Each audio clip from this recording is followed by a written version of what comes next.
Last हमने act of settlement किया था 1786 का। नेक्स्ट है चार्टर एक्ट्स।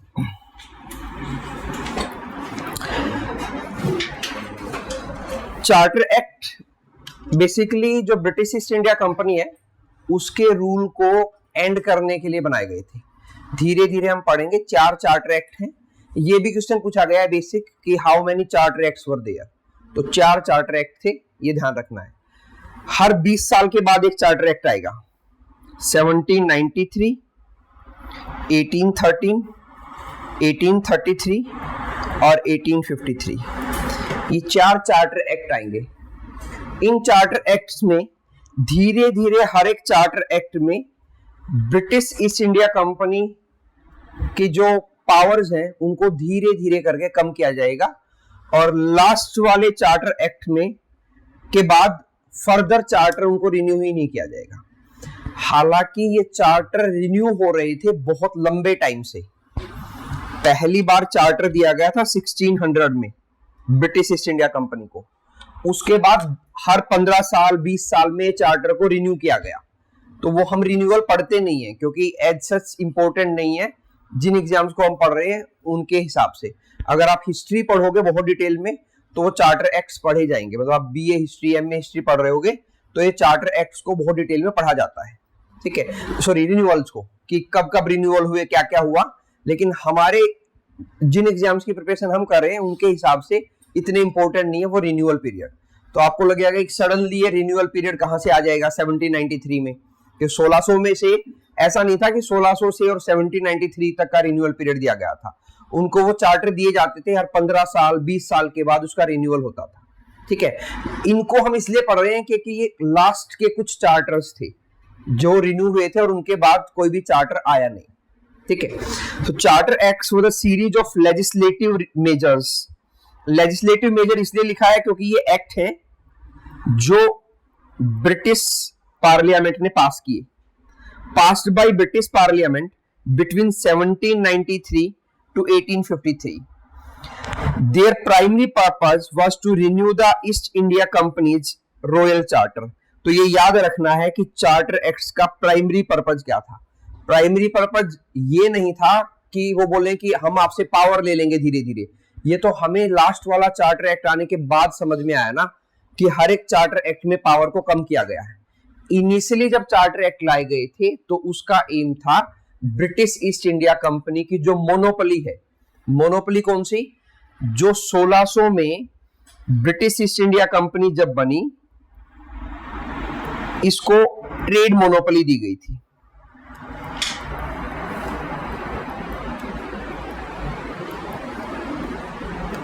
जो ये ट्रेड मोनोपोली दी गई थी ये इस चीज के लिए दी गई थी कि ईस्ट इंडिया जो हमने पढ़ा था कैप वर्डे आइलैंड से डिवाइड किया गया था वर्ल्ड को वेस्ट और ईस्ट में। तो ईस्ट इंडिया में ट्रेड की मोनोपोली दी गई थी एक पर्टिकुलर प्राइवेट कंपनी को कि और कोई कंपनी ब्रिटेन से प्राइवेट कंपनी इस पर्टिकुलर एरिया में जाके ट्रेड नहीं करेगी। तो वो ट्रेड मोनोपोली को रिन्यू किया गया था कि आपकी ही मोनोपोली रहेगी। ठीक है, usually for a term of 20 years. Usually इसलिए लिखा है क्योंकि फिक्स नहीं था, कई बार 15 साल के लिए भी रिन्यू किए गए। वाइल प्रोग्रेसिवली कर्टेलिंग, कर्टेल का मतलब होता है किसी चीज को कट शॉर्ट करना, कम करना, the companies power and tightening the British crown control. British crown control का मतलब है ब्रिटिश गवर्नमेंट का control. British crown Indian president, तो इंडिया में कोई भी डिसीजन लिया जाता है तो इंडियन प्रेसिडेंट के नाम पे लिया जाता है, लेकिन डिसीजन तो prime minister and council of minister लेते हैं। तो सेम वे में ब्रिटिश क्राउन कुछ भी करेगा दैट मीन्स ब्रिटिश गवर्नमेंट वो चीज कर रही थी ओवर इंडियन एडमिनिस्ट्रेशन। पहला चार्टर एक्ट था चार्टर एक्ट 1793। बहुत कुछ ऐसा खास नहीं किया गया इस चार्टर एक्ट में, जस्ट रिन्यूअल ही एक मेन चीज थी जो की गई थी। बाकी छोटी छोटी और चीजें की गई थी लेकिन कोई बहुत मेजर चेंज जो है वो नहीं किया गया। बहुत खास इस एक्ट को पूछा भी नहीं गया है। सिर्फ ये चार्टर एक्ट में पहला चार्टर एक्ट था, इससे अलग इसके बारे में बहुत ज्यादा पूछा नहीं गया है। ईयर 1793 है गवर्नर जनरल ऑफ बंगाल के चेंज होने का टाइम आ गया है। नेक्स्ट गवर्नर जनरल बनेंगे जॉन शोर, जिनका टेन्योर रहेगा 1793 से 1798 तक। इससे पहले थे लॉर्ड कॉर्नवालिस और उससे पहले थे वॉरेन हेस्टिंग।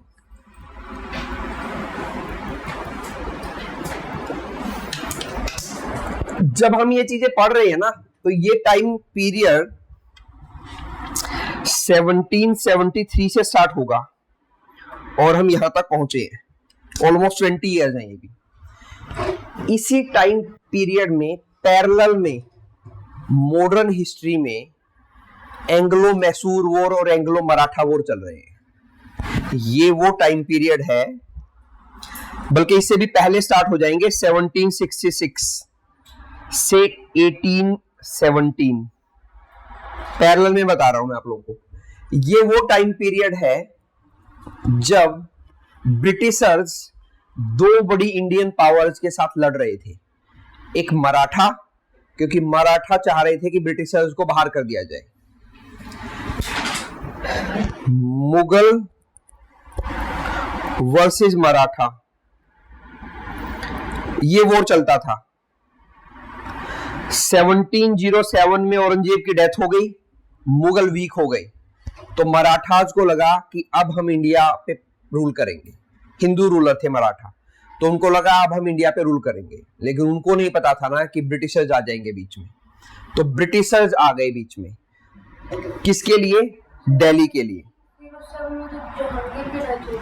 औरंगजेब की 1707 औरंगजेब की डेथ हुई।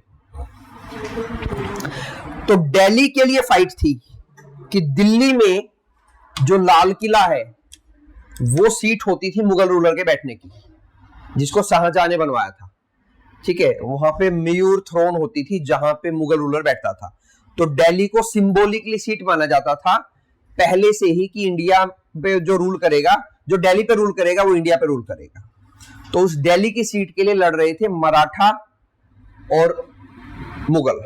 मराठा में स्पेसिफिकली शिवाजी, जिन्होंने मराठा एम्पायर बनाया, ये सारा आप मॉडर्न हिस्ट्री में पढ़ोगे। तो शिवाजी और औरंगजेब, इन दोनों के बीच में फाइट चलती थी। ठीक है, कौन लड़ेगा? हालांकि शिवाजी कोई बहुत पावरफुल रूलर नहीं था, उसके पास कोई बहुत बड़ी आर्मी नहीं थी। वो गोरिल्ला वॉरफेयर करता था। गोरिल्ला वॉरफेयर होता है हिडन वॉरफेयर, कि छुप के वॉर करना, क्योंकि मराठा के पास बहुत बड़ी मिलिट्री नहीं थी, औरंगजेब के पास बहुत बड़ी मिलिट्री थी, लाखों सैनिक थे उसके पास। तो मराठा के पास मुश्किल से हजारों में थे। तो वो कभी डायरेक्टली नहीं लड़े मुगल से, लेकिन छुप के वॉर करते थे। ठीक है, लेकिन उन दोनों के बीच में एक पावर टसल चलेगा बहुत लंबे टाइम तक, आप पढ़ोगे मॉडर्न हिस्ट्री में। लेकिन जब औरंगजेब की डेथ हो जाएगी, तो उस वक्त मराठास को लगेगा कि ठीक है, अब हम लोग मुगल्स को हरा सकते हैं और हम पावर में आ जाएंगे। लेकिन अनफॉर्चुनेटली फॉर मराठास, उसी टाइम पे ब्रिटिशर्स भी पावर में आ गए। तो अब 2% पावर के लिए आ गए, एक तरफ मराठा, एक तरफ ब्रिटिशर्स, दोनों दिल्ली चाह रहे थे। तो उनके बीच में 3 वॉर लड़े जाएंगे। 3 एंग्लो मराठा वॉर पढ़ोगे आप, 3 एंग्लो मराठा वॉर होंगे। ठीक है, स्टार्टिंग फ्रॉम 1775 से 1817, 3 एंग्लो मराठा वॉर होंगे, जो आप पैरेलल में पढ़ोगे इसके साथ। ठीक है, और उसी टाइम पे, उसी के पैरेलल में ब्रिटिशर्स मैसूर किंगडम से भी लड़ रहे थे। मैसूर आज का कर्नाटक, पुराने टाइम का मैसूर किंगडम। वहां पे एक हिंदू रूलर होता था, उस हिंदू रूलर को हटा के किंग बना वहां पे हैदर अली नाम का एक पर्सन, जिसका बेटा था टीपू सुल्तान। तो वो पावर में आएंगे मैसूर में, और वो लोग ब्रिटिशर्स के अगेंस्ट में थे और फ्रेंच के फेवर में थे, फ्रेंच ईस्ट इंडिया कंपनी। ठीक है, तो ये बात ब्रिटिशर्स को अच्छी नहीं लगेगी। तो पैरेलल में स्टार्टिंग फ्रॉम 1766 टू 1800 तक 4 एंग्लो मैसूर वॉर लड़े जाएंगे। ये आप डिटेल में पढ़ोगे, तीनों एंग्लो मराठा वॉर और 4 एंग्लो मैसूर वॉर। तो ये इसी टाइम पीरियड में पैरेलल में चल रहे हैं सारे के सारे, जिनको हम कवर नहीं कर रहे हैं क्योंकि वो मॉडर्न हिस्ट्री का पार्ट है। ठीक है, तो ऐसे मैंने बता दिया है ताकि आपको ध्यान रहे कि ये सिर्फ चार्टर एक्ट नहीं आ रहा है, सिर्फ पॉलिटी नहीं हो रही, पैरेलल में ब्रिटिशर्स अपने एम्पायर का एक्सपेंशन भी कर रहे हैं। वॉरेन हास्टिंग के टाइम पे फर्स्ट एंग्लो मैसूर वॉर होगा, ठीक है, सेकंड एंग्लो मैसूर वॉर भी वॉरेन हास्टिंग के टाइम पे होगा, ठीक है, फर्स्ट मराठा वॉर 1775 वो भी वॉरेन हास्टिंग के टाइम पे होगा, ठीक है। उसको बोलते हैं एक्सपेंशन पॉलिसीज ऑफ ब्रिटिशर्स। तो वो अपने आप को एक्सपेंड कर रही थी। मैं ये क्यों बता रहा हूं, क्योंकि ये जॉन शोर पहला ऐसा गवर्नर जनरल ऑफ बंगाल बनेगा, और वैसे ये बनेगा थर्ड, लेकिन पहला ऐसा बनेगा जो नॉन इंटरवेंशन की पॉलिसी स्टार्ट करेगा कि हम लोग इंटरवीन नहीं करेंगे किसी भी इंडियन पावर के साथ। तो ये पूछा गया है कि नॉन इंटरवेंशन की पॉलिसी किसकी थी, पॉलिसी ऑफ नॉन इंटरवेंशन। तो जॉन शोर की पॉलिसी थी नॉन इंटरवेंशन। नॉन इंटरवेंशन का मतलब हम किसी इंडियन पावर के साथ नहीं लड़ेंगे, इंटरवीन नहीं करेंगे किसी के भी एम्पायर के अंदर, ठीक है। दूसरा आपको याद रखना है कि इसके टाइम पे चार्टर एक्ट 1793 आया, और ये पहला चार्टर एक्ट था, ठीक है। यही क्वेश्चन पूछे गए हैं कि 1793 के चार्टर एक्ट के टाइम पे गवर्नर जनरल ऑफ बंगाल कौन था, नॉन इंटरवेंशन की पॉलिसी पूछी गई है। अब वो मॉडर्न में पूछा गया है या पॉलिटी में पूछा गया, वो एक अलग बात है, हमारे लिए तो वो एग्जाम में आया है, ठीक है। तो ये क्वेश्चंस पूछे गए हैं। तो चार्टर एक्ट 1793 इस टाइम पे क्या क्या हुआ, primarily consolidated existing laws and renew companies trading monopoly for another 20 years. पहली चीज जो इसमें दी गई, एक्सटेंशन ऑफ ओवरराइडिंग पावर। जो लॉर्ड कॉर्नवालिस को 1786 में एग्जीक्यूटिव काउंसिल को ओवरराइड करने की पावर दी गई थी। रिमेंबर, उन्होंने दो ही चीजें मांगी थी, एक मुझे कमांडर इन चीफ बना दो, दूसरा मुझे ओवरराइडिंग पावर चाहिए एग्जीक्यूटिव काउंसिल के पास।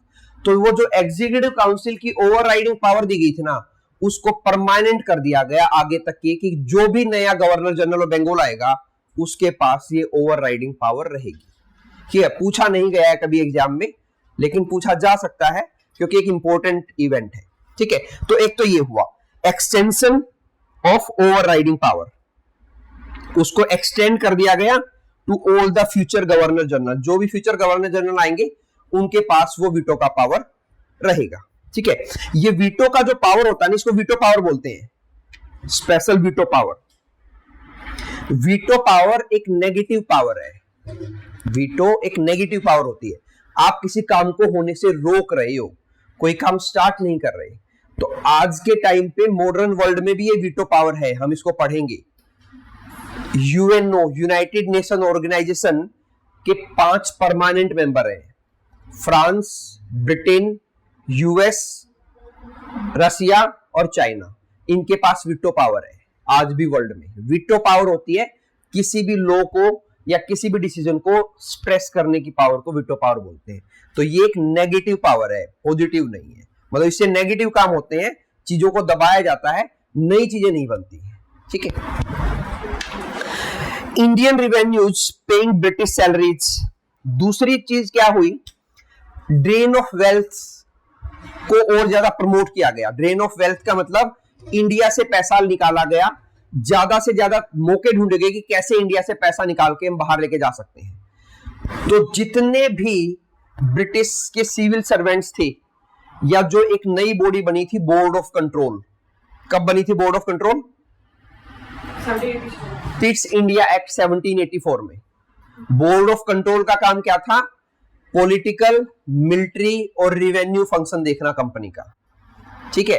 रिवाइज नहीं करोगे ना, ये एक्ट कभी याद नहीं होंगे। रिवाइज करने से याद होंगे, मल्टीपल रिवीजन होंगे तो याद रहेंगे। तो 1784 में double government I, board of control नाम की एक बॉडी बनाई गई, हमने पढ़ा था 1784 पिट्स इंडिया एक्ट। 2 ब्रांच बनाएगी, कोर्ट ऑफ डायरेक्टर और board of control. Court of director company का कमर्शियल फंक्शन देखते थे, बोर्ड ऑफ कंट्रोल कंपनी का पॉलिटिकल, मिलिट्री और रिवेन्यू फंक्शन देखते थे, ये देखते थे। ठीक है, तो इसके लिए हमने पढ़ा था सेक्रेटरी ऑफ स्टेट को इलेक्ट किया गया था, एक मेंबर इसका, और एक चांसलर ऑफ एक्सचेकर को इसका मेंबर बनाया गया था। उनको सैलरी कहां से मिलेगी? तो इस चार्टर एक्ट में बात हुई, इनको सैलरी इंडिया से दिया जाएगा, जो इंडिया से रिवेन्यू कलेक्ट हो रहा है ना, उस पैसे से इनको सैलरी दी जाएगी। ठीक है, तो इसको बोलते हैं ड्रेन ऑफ वेल्थ, कि वेल्थ को इंडिया से निकाला गया। इस पे एक थ्योरी भी देगा एक पर्सन, ड्रेन ऑफ वेल्थ की थ्योरी आएगी दादा भाई नौरोजी की। दादा भाई नौरोजी ये एक फ्रीडम फाइटर था, शॉर्ट फॉर्म में डीबीएन बोल देते हैं इनको। ठीक है, ये एक फ्रीडम फाइटर था। ये ड्रेन ऑफ वेल्थ की थ्योरी को प्रमोट करेंगे, ये पहली बार समझाएंगे इंडियंस को कि क्या हो रहा है आप लोगों के साथ। ड्रेन ऑफ वेल्थ हो रहा है इंडिया से, मतलब इंडिया से सारा का सारा पैसा निकाल के लेके जाया जा रहा है। किसी एक टाइम, पुराने टाइम पे ये कैलकुलेट किया गया कि जैसे आज इंडिया की एक जीडीपी है, जीडीपी का मतलब जिसको इकोनॉमिक्स टर्म में जीडीपी नहीं समझ में आती, जो इंडिया की टोटल अर्निंग है एक साल की आज के टाइम पे, वो वर्ल्ड की कितना परसेंट है। ठीक है, आज तो मुश्किल से 1-2% में वो चीज आती है, लेकिन एक टाइम पे वो वर्ल्ड की जीडीपी का इंडिया 25% कंट्रीब्यूट करता था, 25%। लेकिन उस टाइम पे इंडिया नहीं था, जो प्रिंसली स्टेट्स थे। लेकिन ये मान लिया जाए कि वो आज के इंडिया में वो जितने भी प्रिंसली स्टेट्स थे, तो वो एक टाइम पे वर्ल्ड की जीडीपी का लगभग 25% कंट्रीब्यूट करते थे जब ब्रिटिशर्स इंडिया आए थे। तो उससे हमें अंदाजा लगेगा कि कितना ड्रेन ऑफ वेल्थ किया उन्होंने, पैसा कितना निकाल के लेके गए हो वो इंडिया से। ठीक है, कि जब वो गए तो इंडिया, उस टाइम पे इंडिया नंबर 1 था वर्ल्ड में जीडीपी कंट्रीब्यूशन में। ठीक है, जब वो गए तो हम लोग 100 से भी नीचे आ गए थे। ठीक है, तो ये हिस्टोरिकल चीजें हैं जो कैलकुलेट की गई कि इंडिया में पहला, तभी तो आप लोगों ने सुना होगा ना, भारत को सोने की चिड़िया बोला जाता था। वो सोने की चिड़िया बोलने का मतलब यही था कि पैसा इतना था इंडिया में, बहुत ज्यादा पैसा था, और हम वर्ल्ड जीडीपी का लगभग 25% कंट्रीब्यूट करते थे। ठीक है, तो ये ड्रेन ऑफ वेल्थ की थ्योरी दी दादा भाई नौरोजी ने। इस दादा भाई नौरोजी ने एक बुक भी लिखी थी जो कई बार पूछी गई एग्जाम में, poverty and un British rule in India. यू है un British rule in India, बहुत बार पूछा गया है। ये बुक इन्होंने 1901 में पब्लिश करवाई थी, लिखी थी 1867 के अराउंड। उसी टाइम उन्होंने ये थ्योरी दी थी ड्रेन ऑफ वेल्थ की। इसको यूपीएससी ने पूछा था ड्रेन ऑफ वेल्थ की थ्योरी किसने दी थी, तो इनके साथ एक पर्सन और थे, आरसी दत्त। आरसी दत्त नाम का एक पर्सन और था इनके साथ, दादा भाई नौरोजी, और भी कई पर्सन थे। ठीक है, तो ऑप्शंस में ये दो लोग थे। दादा भाई नौरोजी का नाम नहीं था क्योंकि वो बहुत फेमस थे, आरसी दत्त का नाम था। आरसी दत्त नाम का एक पर्सन था जो इनके साथ था।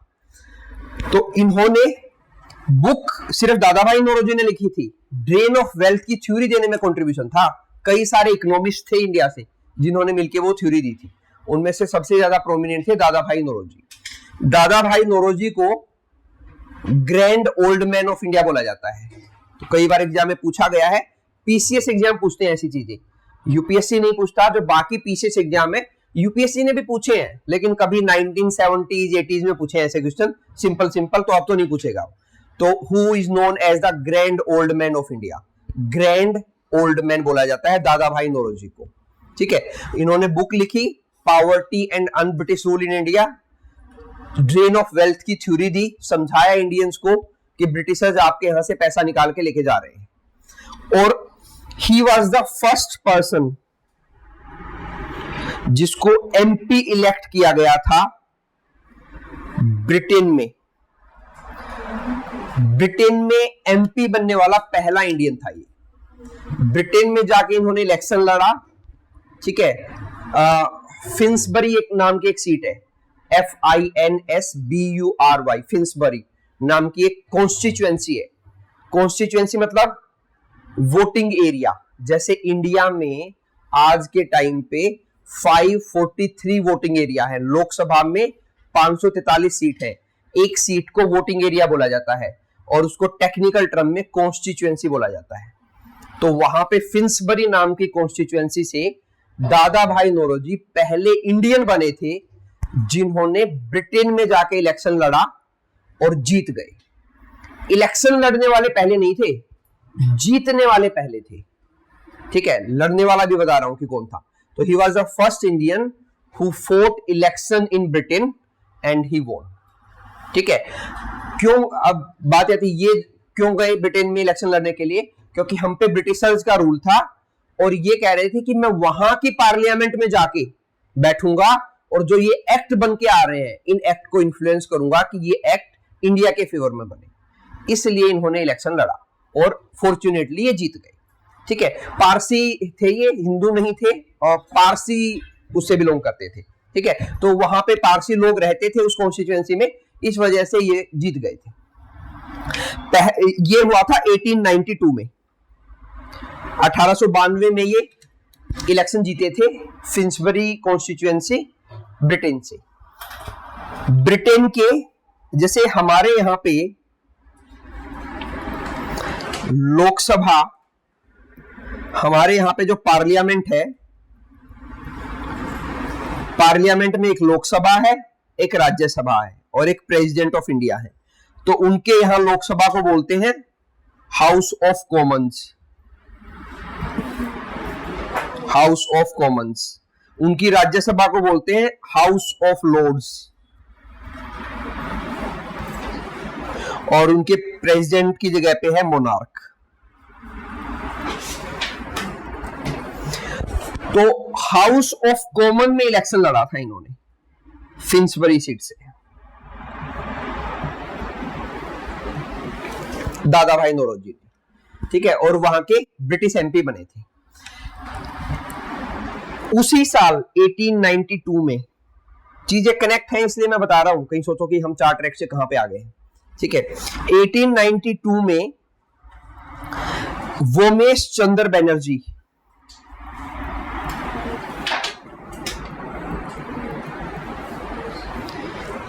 इस पर्सन ने भी इलेक्शन कंटेस्ट किया था सेम ईयर, लेकिन पहले नॉमिनेशन इसने भरा था, दादा भाई नौरोजी ने इसके बाद भरा था।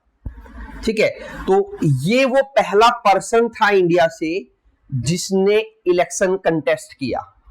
अब ये पूछा गया है, पीसीएस ने पूछा ये क्वेश्चन।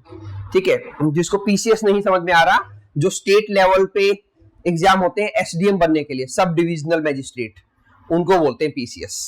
ठीक है, तो जैसे हरियाणा में एचसीएस होता है, यूपी में यूपी पीसीएस होता है, राजस्थान में आरएएस का एग्जाम होता है, तो उसको पीसीएस एग्जाम बोलते हैं। तो पीसीएस एग्जाम में पूछा गया, who was the first Indian to contest election for the House of Commons from India? तो वो था वोमेश चंद्र बनर्जी। इस नाम को याद रखना, इसको बाद में हम पढ़ेंगे। 1885 में जब इंडियन नेशनल कांग्रेस बनी तो ये इंडियन नेशनल कांग्रेस का पहला प्रेसिडेंट था वोमेश चंद्र बनर्जी। तो इसको दोबारा भी पढ़ेंगे हम। ठीक है, तो ये पहला पर्सन था जिसने इलेक्शन लड़ा दोनों ने सेम ईयर का इलेक्शन था, लेकिन नॉमिनेशन इसने पहले किया था, तो इसलिए नाम इसका आता है। ये हार गया और दादा भाई नौरोजी जो है वो जीत गया। ठीक है, तो ये एक्स्ट्रा फैक्ट आप याद रखना। स्टार्ट मैंने ड्रेन ऑफ वेल्थ से किया था, ये बताना कि ड्रेन ऑफ वेल्थ की थ्योरी स्टार्ट हुई थी, इन्होंने बताया था कि ड्रेन ऑफ वेल्थ कर रहे हैं ब्रिटिशर्स। ड्रेन ऑफ वेल्थ की थ्योरी दी गई थी 1867 में। 1867 दादा भाई नौरोजी, आरसी दत्त, इन्होंने दिया था। तो इंडिया से जो रिवेन्यू था उसको विड्रॉ किया गया सैलरी देने के लिए, बोर्ड ऑफ कंट्रोल की सैलरी देने के लिए। Return laws, it laid down the principle that the administration in India was to be based on the written laws and regulation rather than personal discretion of the official। तो पहली बार ये बात हुई कि इंडिया में जो रूल रेगुलेशन बन रहे हैं ना, ये रूल रेगुलेशन तो बन रहे हैं ब्रिटिश सिविल सर्वेंट्स के लिए, ये इंडियंस के लिए नहीं बन रहे। ये जो हम रूल पढ़ रहे हैं, एक्ट पढ़ रहे हैं, जो ब्रिटिश पार्लियामेंट में बनाए जा रहे हैं, किसके लिए बन रहे हैं? ब्रिटिश ईस्ट इंडिया कंपनी के लिए। लेकिन ब्रिटिश ईस्ट इंडिया कंपनी के लोग इंडियंस को कैसे रेगुलेट करेंगे, उसमें उनकी मनमर्जी चलती थी, डिस्क्रिप्शन चलता था। तो इस एक्ट में पहली बार बात की गई कि भाई नीचे के लिए भी लॉ बनाए जाएं। बात यहां पे हुई स्टार्ट, और हम आगे चल के पढ़ेंगे इंडिया की लेजिस्लेटिव काउंसिल बनाई जाएगी, लेजिस्लेटिव काउंसिल। ठीक है, जिसको मिनी पार्लियामेंट बोला जाएगा। 1853 में।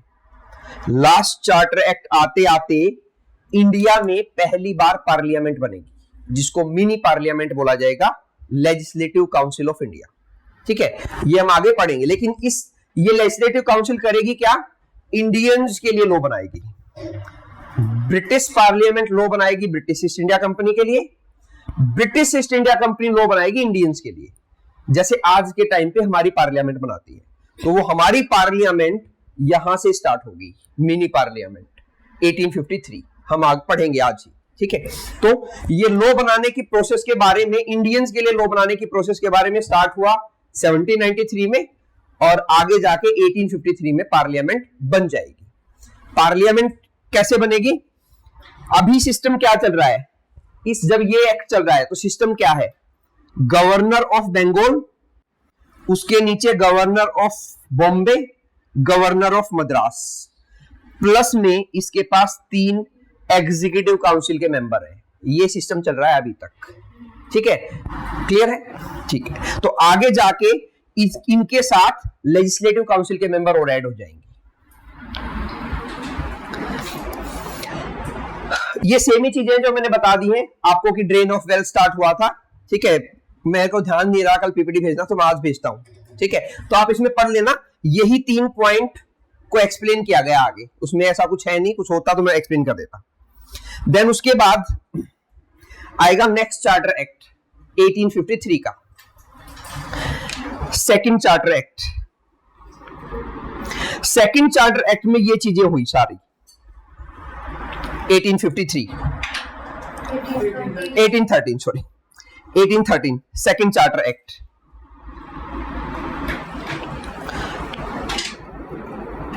लॉर्ड मिंटो इस वक्त गवर्नर जनरल ऑफ बंगाल बने थे।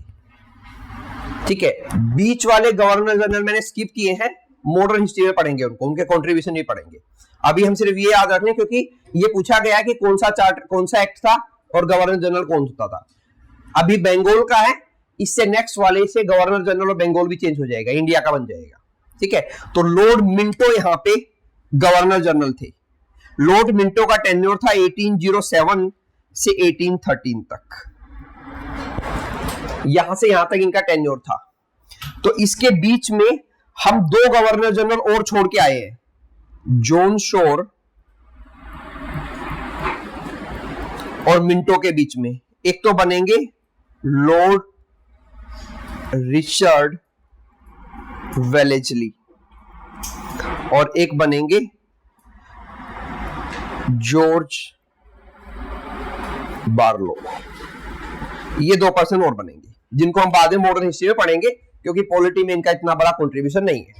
हाँ, इस पर्सन के बारे में एक चीज ऐड करेंगे, इसने एक बहुत बड़ी पॉलिसी दी थी जिसको बोला जाता है पॉलिसी ऑफ सब्सिडरी अलायंस। शायद सुना भी हो आप लोगों ने कभी ये नाम, लोअर क्लासेस में है, 8th 9th 10th में ये आता है।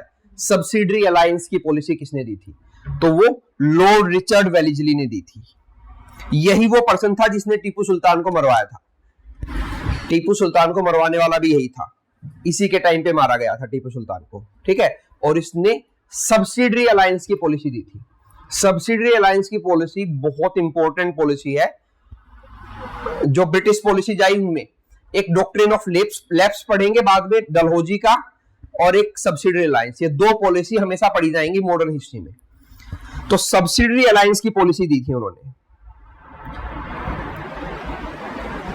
सब्सिडरी अलायंस की पॉलिसी क्या थी कि या तो ब्रिटिशर्स के फ्रेंड बन जाओ या हमसे फाइट कर लो।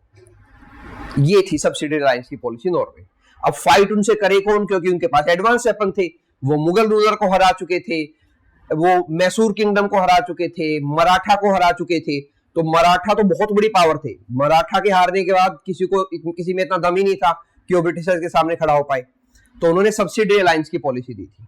ठीक है, जब मराठा को पहले वॉर में, हालांकि पहला जो वॉर हुआ था, पहला एंग्लो मैसूर वॉर और पहला एंग्लो मराठा वॉर, दोनों में ब्रिटिशर्स हारे थे।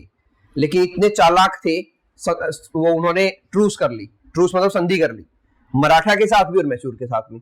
फिर और ज्यादा पावरफुल हुए और बाद में दोनों को हरा दिया।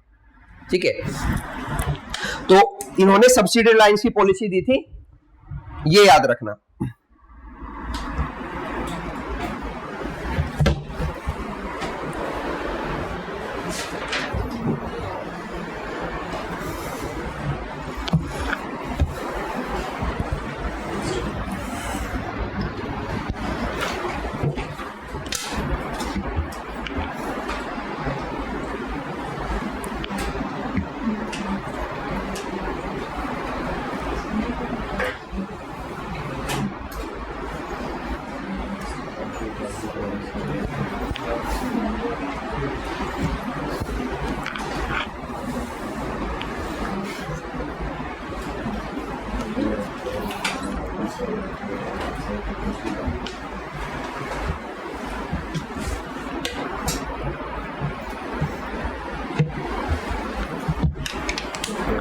डन।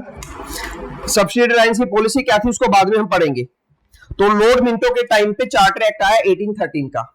1813 के चार्टर एक्ट में पहली चीज जो की गई, end of the trade monopoly. जो ट्रेड मोनोपोली 1600 से चली आ रही थी उसको आके 1813 में खत्म कर दिया गया। ठीक है, लगभग 225 साल की ट्रेड मोनोपोली को खत्म किया गया। ठीक है, तो एक बड़ी बात थी, बड़ा इवेंट था कि ब्रिटिश ईस्ट इंडिया कंपनी जो एक प्राइवेट कंपनी थी उसको जो ट्रेड करने का एकाधिकार मिला हुआ था, मोनोपोली मिली हुई थी कि इंडिया में सिर्फ यही ट्रेड कर सकते हैं, कोई और नहीं करेगा, उसको एंड किया गया। तो ये इसका सबसे इंपॉर्टेंट इवेंट था। लेकिन वो ट्रेड मोनोपोली पूरी तरह से एंड नहीं की गई थी, एक्सेप्शन छोड़े गए थे उसमें। टी, ट्रेड इन टी, कि इंडिया में टी का ट्रेड अभी भी सिर्फ ब्रिटिश ईस्ट इंडिया कंपनी कर सकती थी, टी का ट्रेड और कोई नहीं करेगा आके। और ट्रेड विद चाइना, और चाइना के साथ जो ट्रेड करना है इंडिया का, इन दो चीजों में छूट दी गई, बाकी सारी ट्रेड मोनोपोली हटा दी गई। बाकी के लिए फिर इस टाइम पे बहुत सारी और भी कंपनीज इंडिया में आएंगी। तो T, trade in T, T India का ओरिजिनल प्लांट है भी नहीं, इसको ब्रिटिशर्स चाइना से लेके आए थे।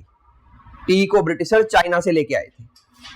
टी इंडिया में सबसे ज्यादा होता है आसाम के अंदर। Assam is the largest T producing state of India. और किसी एक पर्टिकुलर जगह की अगर बात करें तो दार्जिलिंग में होता है। दार्जिलिंग टी काफी फेमस है, तो दार्जिलिंग में होता है और आसाम में होता है। उसका भी रीजन हम बाद में ज्योग्राफी में पढ़ेंगे। वहां पे स्टीप हिमालयाज है, हिमालय बहुत स्टीप है, स्टीप का मतलब एकदम से हाइट बढ़ती है। तो स्टीप एरिया परफेक्ट होता है टी के प्रोडक्शन के लिए, क्योंकि टी के प्लांट को पानी चाहिए लेकिन पानी रुकना भी नहीं चाहिए। तो स्टीप हिमालय होने की वजह से कॉन्टिन्यूसली पानी आता रहता है ऊपर से, लेकिन पानी रुकता नहीं है एक जगह पे। ठीक है, तो इसलिए टी के प्रोडक्शन में हेल्प मिलती है वहां पे। सेम चीज हिमाचल प्रदेश में होती है, कांगड़ा वैली, एक वैली है कांगड़ा वैली। तो कांगड़ा वैली भी फेमस है टी प्रोडक्शन के लिए, वहां पे भी सेम सिस्टम है। वहां पे जो लेसर हिमालयाज है, हिमाचल हिमालयाज, तो वहां से कॉन्टिन्यूअसली पानी आता रहता है, तो इस वजह से वहां पे भी टी प्रोडक्शन होता है कांगड़ा वैली में। देन दूसरी चीज जो की गई, क्रिश्चियन मिशनरीज को अलाउड किया गया। ये मैंने कल की क्लास में बताया था कि क्रिश्चियन मिशनरीज इंडिया में आएंगे। मिशनरी का मतलब जो रिलीजियस चीजों को फैलाएंगे, वो ये बताएंगे कि क्रिश्चियनिज्म इज बेटर देन इस्लाम। इस टाइम पे, सेम टाइम जो हम कवर कर रहे हैं 1813, इस टाइम पे वर्ल्ड में रेस्ट ऑफ द प्लेसेस पे इस्लाम एक बड़ा रिलीजन बन के उभर रहा था और क्रिश्चियनिज्म को ये बात पसंद नहीं आई। क्रिश्चियनिज्म में भी दो सेक्ट होते हैं, एक प्रोटेस्टेंट होता है, एक कैथोलिक। दो तरह के क्रिश्चियन होते हैं, बाद में पढ़ोगे, आगे जाके कभी पढ़ोगे, या एक सब्जेक्ट होता है सोशियोलॉजी, वो पढ़ोगे तो वहां पढ़ाया जाता है। प्रोटेस्टेंट और कैथोलिक दो तरह के क्रिश्चियन होते हैं। ठीक है, हमारे यहाँ पे कास्ट सिस्टम है, उनके वहां पे डिवाइड किया गया है इन सेक्ट में। ये दो तरह के सेक्ट होते हैं उनमें। तो पहले तो फाइट उन दोनों के बीच में थी, कैथोलिक और प्रोटेस्टेंट के बीच में, कि कौन सा ज्यादा बेटर है। फिर उनको लगा कि ये तो नया ही आ गया एक इस्लाम, तो उन दोनों ने मिलकर सोचा पहले इसको दबाओ, फिर हम लड़ाई लड़ेंगे कि हम में से कौन सा ज्यादा बेटर है। ठीक है, हालांकि उसमें से प्रोटेस्टेंट को ज्यादा बेटर माना जाता है, जो आज के टाइम पे वर्ल्ड में फैला हुआ है। जो क्रिश्चियन बोलते हैं कि मैं क्रिश्चियन हूं, और जो कैपिटलिस्ट वर्ल्ड है, अमेरिका है और वेस्टर्न कंट्री है, वो प्रोटेस्टेंट क्रिश्चियन है, ठीक है। कैथोलिक क्रिश्चियंस टाइम के साथ कम होते गए, कैथोलिक ऑर्थोडॉक्स थे पुराने वाले, प्रोटेस्टेंट नए वाले क्रिश्चियन थे जो कैपिटलिज्म में बिलीव रखते थे, ठीक है। तो धीरे धीरे प्रोटेस्टेंट ने कैथोलिक्स को स्प्रेस कर दिया, लेकिन जब उनमें फाइट चल रही थी कि कौन सा बेटर है, तो उसी टाइम पे इस्लाम और आ गया, ठीक है। प्रोफेट मोहम्मद ने मक्का, एक प्लेस है सऊदी अरेबिया में, मक्का मदीना, जिसको रिलीजियस प्लेस बोला जाता है इस्लाम का, तो वहां से उन्होंने इस्लाम और दे दिया कि इस्लाम नाम का भी एक रिलीजन है। तो फिर फाइट ये हो गई कि इस्लाम बेटर है कि क्रिश्चियन बेटर है, तो फिर पूरे वर्ल्ड में होड़ लग गई कि इस्लाम को दबाओ। और इंडिया में इस वक्त मुगल का रूल है, मुगल रूल से पहले दिल्ली सल्तनत का रूल था, दिल्ली सल्तनत भी मुस्लिम रूल था और मुगल भी मुस्लिम रूल था। इंडिया में मुस्लिम रूल स्टार्ट होगा 1206 में, तो मतलब 1206 से अब तक 600 साल हो गए इंडिया में मुस्लिम रूल।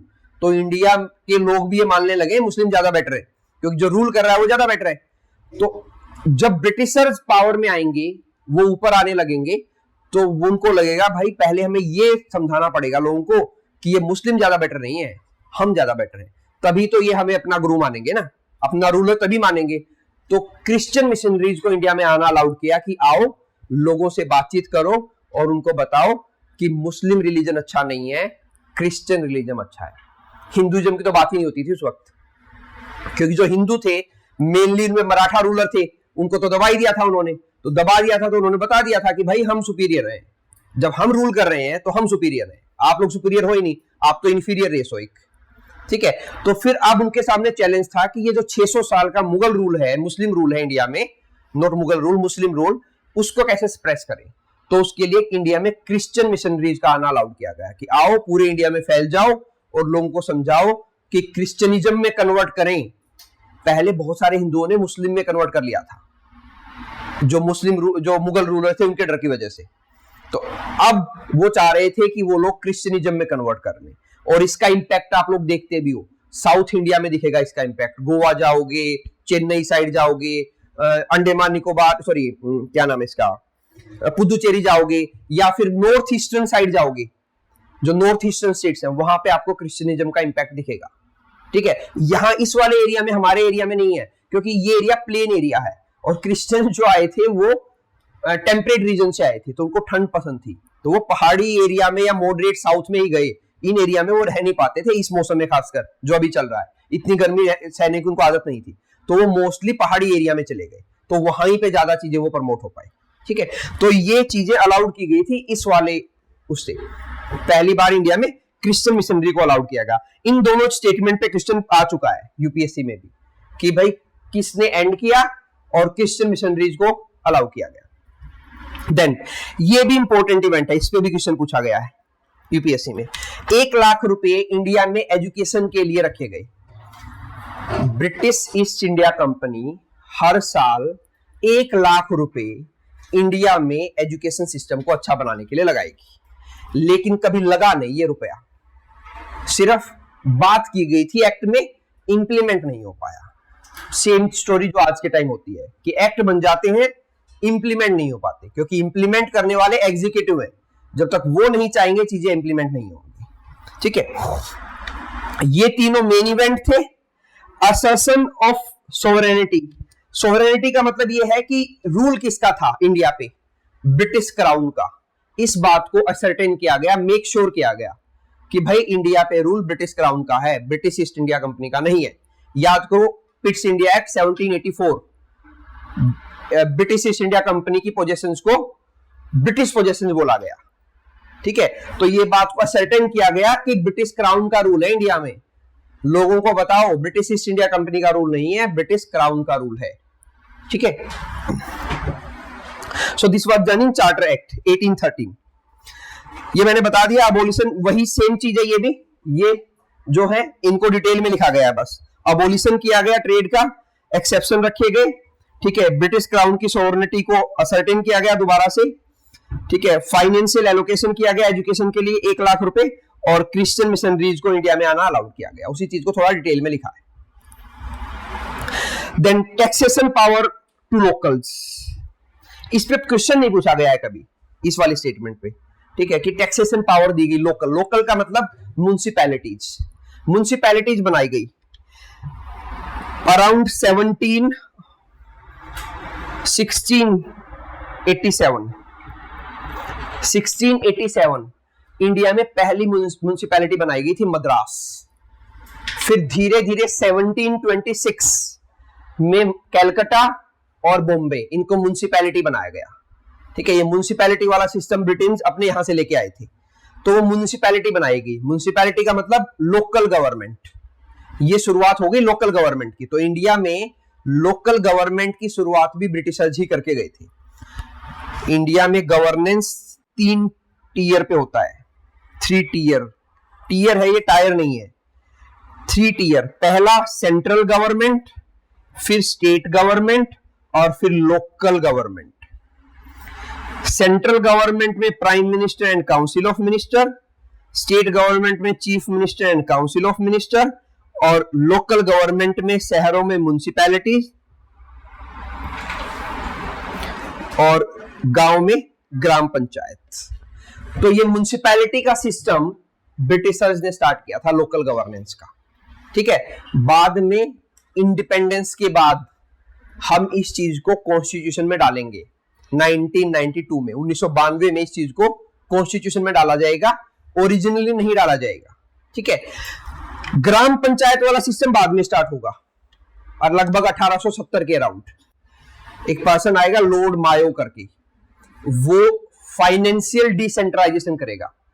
फाइनेंशियल डिसेंट्रलाइजेशन, सेंट्रलाइजेशन का मतलब होता है एक जगह पे कंट्रोल होना, डिसेंट्रलाइजेशन का मतलब होता है कंट्रोल को मल्टीपल जगह पे दो, एक पर्सन के पास कंट्रोल मत दो। तो लॉर्ड मायो फाइनेंशियल डिसेंट्रलाइजेशन करेगा, ठीक है, जहां से नीचे जो लोकल पंचायत थी उनको फंड मिलने स्टार्ट होंगे। फिर एक पर्सन आएगा लॉर्ड रिपन, जिसको father of local self governance बोला जाता है इंडिया में, 1883 के अराउंड, ठीक है, 1882 में। तब वो उन ग्राम पंचायत को लीगल स्ट्रक्चर दिलवाएगा कि भाई ये चीजें एग्जिस्ट करती हैं और इनको पैसा दो हर साल, ठीक है। तो ऐसे करके ब्रिटिशर्स ही थे जो इंडिया में लोकल गवर्नमेंट्स को रिकॉग्नाइज करके गए। रिमेंबर द वर्ड, रिकॉग्नाइज करके गए। थी पहले से भी ग्राम पंचायत इंडिया में कभी से है, पुराने टाइम पे, बल्कि यूपीएससी में क्वेश्चन ही पूछा गया है। उर नाम की एक पंचायत होती थी चेरा चोला पांड्या के नाम पे, साउथ में, उर, UR। इसको एचसीएस ने पूछा था कि उर किस चीज के लिए होता था, तो वो ग्राम पंचायत होती थी पुराने टाइम की, ब्रिटिशर्स के आने से पहले। लेकिन ब्रिटिशर्स ने उनको एक पहचान दी। पहचान देने का मतलब है उनको इंस्टीट्यूशन बनाया कि ये परमानेंट इंस्टीट्यूशन है, उनमें एक स्ट्रक्चर दिया कि ये ऐसे ऐसे चलेंगी, उनको पैसे दिए, फंड दिया। तो ये चीजें ब्रिटिशर्स करके गए। तो जो यहाँ पे लोकल गवर्नमेंट को टैक्सेशन पावर है ना, ये मतलब म्युनिसिपैलिटीज को टैक्सेशन पावर दी गई। इससे पहले म्युनिसिपैलिटीज को नहीं थी वो टैक्सेशन पावर। ये टैक्सेशन पावर शहर वाले एरिया में जमींदार और डीसी के पास होती थी, उनको म्युनिसिपैलिटीज को दिया गया कि ये म्युनिसिपैलिटीज बनेगी और म्युनिसिपैलिटीज को टैक्सेशन पावर होगी। आज के टाइम पे जब आप आईएएस बनते हो, कोई पर्सन आईएएस बनता है, तो नॉर्मली उसकी पहली पोस्टिंग म्युनिसिपल कमिश्नर के तौर पे होती है। म्युनिसिपल कमिश्नर, जैसे रोहतक में एक म्युनिसिपल कमिश्नर है, वो एग्जीक्यूटिव पर्सन होता है, पूरे जो लॉ है उनको इंप्लीमेंट वही कराता है, ठीक है। नॉर्मली एक आईएएस या एचसीएस, हरियाणा में है तो इसलिए एचसीएस बोल रहा हूं, तो एचसीएस या आईएएस ऑफिसर होता है म्युनिसिपल कमिश्नर, वो उनकी सबसे छोटी पोस्ट होती है, उससे ऊपर बनने लगते हैं वो। फिर एसडीएम बनते हैं, फिर एडीसी बनते हैं, फिर डीसी बनते हैं, तो ऐसे करके चलती है हायरार्की। तो स्टार्टिंग में उनको एक्सपीरियंस देने के लिए म्युनिसिपल कमिश्नर बनाया जाता है। तो हम लेटर ऑन पढ़ेंगे सुभाष चंद्र बोस जो सिविल सर्विसेज हैं ब्रिटिश टाइम पे, उनमें 4th रैंक लेके आएंगे और उनको कलकत्ता का म्युनिसिपल कमिश्नर बनाया जाएगा। फिर वो पूरा सिस्टम समझेंगे कि ये तो गलत सिस्टम है, फिर वो अपना रिजाइन करेंगे और फ्रीडम स्ट्रगल में कूद जाएंगे मतलब पार्टिसिपेट करने लगेंगे, ठीक है। तो ये म्युनिसिपैलिटीज का सिस्टम ब्रिटिशर्स ने बनाया और उनको टैक्सेशन पावर दी कि आप टैक्स लगाओ। आज भी आता है ना घर में कि म्युनिसिपैलिटी का नोटिस आता है हाउस टैक्स पे करो, ठीक है। तो ये हाउस टैक्स, वाटर टैक्स और क्या बोलते हैं इसको, जो सीवरेज टैक्स, ये सब लगाने की पावर दी ब्रिटिशर्स ने उनको। ठीक है, then regulation of companies account, ये भी इतना इंपॉर्टेंट नहीं, आप पढ़ लेना, इस पे क्वेश्चन पूछा नहीं गया इन दोनों पे है, ये पार्ट 1813 का, जो पहले वाले 3 थे मेनली इन्हीं पे पूछा गया है। एजुकेशन पे पैसा लगाया, एजुकेशन पे पैसा इन्वेस्ट किया, करने की बात की गई, क्रिश्चियन मिशनरीज को भेजा गया और ट्रेड मोनोपोली को एंड किया गया विद एन एक्सेप्शन। ठीक है, देन उसके बाद नेक्स्ट एक्ट था चार्टर एक्ट 1833। 20 साल हो गए, गवर्नर जनरल ऑफ बंगाल बनने वाला last person Lord William Bentinck.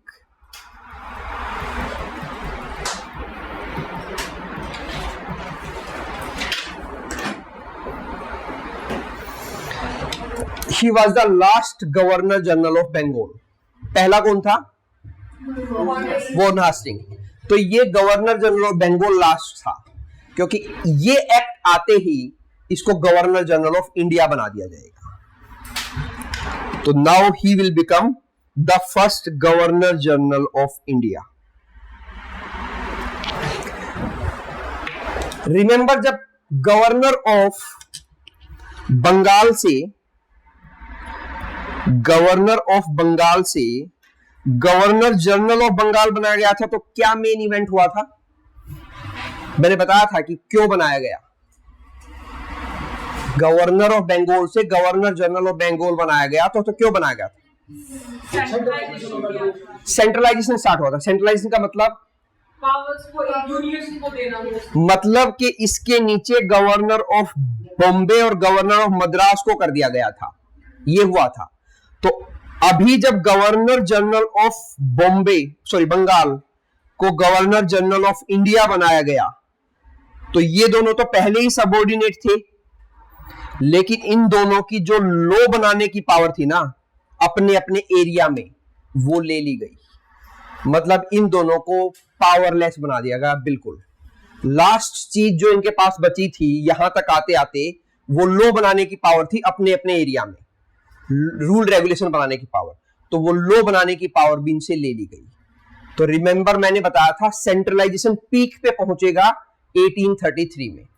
तो ये सेंट्रलाइजेशन पीक पे आ गया, इसके पास सारी पावर है, इनके पास कोई पावर नहीं है, बस ये नाम के हैं। जैसे आज के टाइम पे हमारे गवर्नर हैं, सिर्फ नाम के हैं, पावर नहीं है उनके पास कुछ भी। ठीक है, तो इनसे इनकी लॉ मेकिंग पावर लेके इसको दे दी गई। अब लॉ मेकिंग पावर दी गई तो बड़ा स्टेप था, तो इसका नाम बदल के गवर्नर जनरल ऑफ इंडिया रख दिया गया। ठीक है, तो governor general of India, governor general of Bengal was elevated to the governor general of India, possessing immense civil and military power. Lord William Bentinck became the first to hold this title. Centralized legislation, यही मतलब है centralise legislation का, कि यही person law बनाएगा पूरी India के लिए, कि इंडिया कैसे चलेगा उसके लिए ये लॉ बनाएगा। ठीक है, एंड ऑफ कमर्शियल एक्टिविटी, जो 2 एक्सेप्शन दिए गए थे वो भी ले लिए गए। टी ट्रेड इन इंडिया और ट्रेड विद चाइना, वो दोनों चीजें भी ले ली गई वापस, कि अब कोई भी मोनोपोली नहीं होगी। अगर ये पूछा जाए कि ट्रेड मोनोपोली एंड कहां पे हुई, ठीक है, तो एंड होती है 1833 में।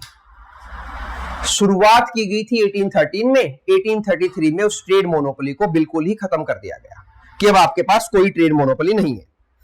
तो रिमेनिंग मोनोपोलीज क्या क्या थी? टी और चाइना के साथ ट्रेड, वो भी अबोलिश कर दी गई। और company ceased to be the commercial entity, ये भी इंपॉर्टेंट है।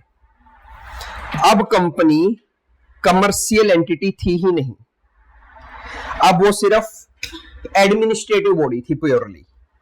वो ट्रेड नहीं करेगी, उसका ट्रेड करने का काम बंद कर दिया कि ट्रेड करने के लिए और आ जाएंगी और कंपनी कर लेंगी, आप सिर्फ रूल करो, एडमिनिस्टर करो। ठीक है, तो उसका कमर्शियल फंक्शन एंड कर दिया गया कंपनी का और उसको प्योरली एडमिनिस्ट्रेटिव बॉडी बना दिया गया। तो ये पूछा गया है कि किस एक्ट से कंपनी को एडमिनिस्ट्रेटिव बॉडी बनाया गया, तो 1833। किस एक्ट से उसकी कमर्शियल एक्टिविटी को एंड किया गया, 1833, गवर्नर जनरल ऑफ इंडिया 1833, तो इंपॉर्टेंट एक्ट है ये 1833। नेक्स्ट क्या किया गया, अब तक स्ट्रक्चर क्या चल रहा है, पावर का स्ट्रक्चर अभी तक था governor of Bengal, governor general of Bengal plus उसकी 3 एग्जीक्यूटिव काउंसिल मेंबर। अब इसको बदल दिया गया गवर्नर जनरल ऑफ इंडिया, उसके 3 एग्जीक्यूटिव काउंसिल के मेंबर प्लस एक लो मेंबर और ऐड कर दिया गया, चौथा मेंबर आ गया उसकी काउंसिल में और पहला लो मेंबर ऐड किया गया। तो ये भी क्वेश्चन पूछा गया है, when was the first law member added to the executive council of governor general of India, पहला लो मेंबर कब ऐड किया गया, तो पहला लो मेंबर ऐड किया गया 1833 में। तो अब काउंसिल वापस से 5 लोगों की हो गई है। जो लो मेंबर ऐड किया गया वो और भी इंपॉर्टेंट है, Lord Macaulay become the first law member, पहला लो मेंबर बना लॉर्ड मैकुले।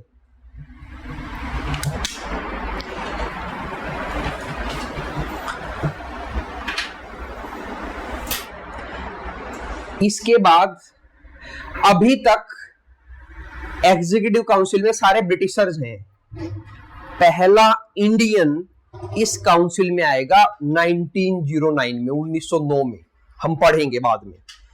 1909 तक इस काउंसिल में सारे ब्रिटिश मेंबर ही होंगे, ठीक है। पहला इंडियन सत्येंद्र प्रसाद सिन्हा होगा जो इस काउंसिल का पार्ट बनेगा, जो इंडियन होगा पहला, ठीक है। लेटर ऑन उसको पढ़ेंगे एग्जीक्यूटिव काउंसिल का। तो अभी काउंसिल वापस से 5 की हो गई। तो पहला लो मेंबर बनाया गया लॉर्ड मैकुले गवर्नर जनरल की काउंसिल में, leading to the establishment of first law commission to codify Indian law, ये भी इंपॉर्टेंट है। पहला लॉ कमीशन बनाया गया लॉ को कोडिफाई करने के लिए, 1834 में बनाया जाएगा। एक्ट 1833 का था, पहला लॉ कमीशन 1834 में आएगा। लॉ कमीशन इंडिया के बाद, इंडिपेंडेंट के बाद भी पढ़ेंगे हम, इंडिया में आज के टाइम पे भी लॉ कमीशन आते हैं, ठीक है। लॉ कमीशन एक एग्जीक्यूटिव बॉडी है, 3 तरह की बॉडी होती हैं, एग्जीक्यूटिव, स्टैट्यूटरी और कॉन्स्टिट्यूशनल। तो लॉ मेंबर एग्जीक्यूटिव बॉडी है, ठीक है। यहां पे लॉ मेंबर को स्टैट्यूटरी बॉडी बनाया गया था, वो एक एक्ट से बनी थी, हमने उसको एग्जीक्यूटिव बॉडी बनाया इंडिपेंडेंस के बाद। तो लॉ मेंबर बनाया गया। तो इंडिया में जो लॉ, रिमेंबर पहली बार लॉ का कोडिफिकेशन किसने किया था, वॉन हास्टिंग ने, स्कॉलर बैठा के। तो इसको बोला गया भाई और अच्छे से लिखो लो, तो इसने आईपीसी लिखना स्टार्ट किया, इंडियन पीनल कोड को लिखना स्टार्ट किया लॉर्ड मैकुले ने, एलएम मतलब लॉर्ड मैकुले लिखा मैंने। इसने आईपीसी लिखनी स्टार्ट की इंडिया की, इंडियन पीनल कोड, ठीक है। किसके टाइम पे, लॉर्ड विलियम बेंटिंग के टाइम पे ये आईपीसी इसने लिखी। इस आईपीसी को, इंडियन पीनल कोड को बाद में इंप्लीमेंट किया लॉर्ड कैनिंग ने।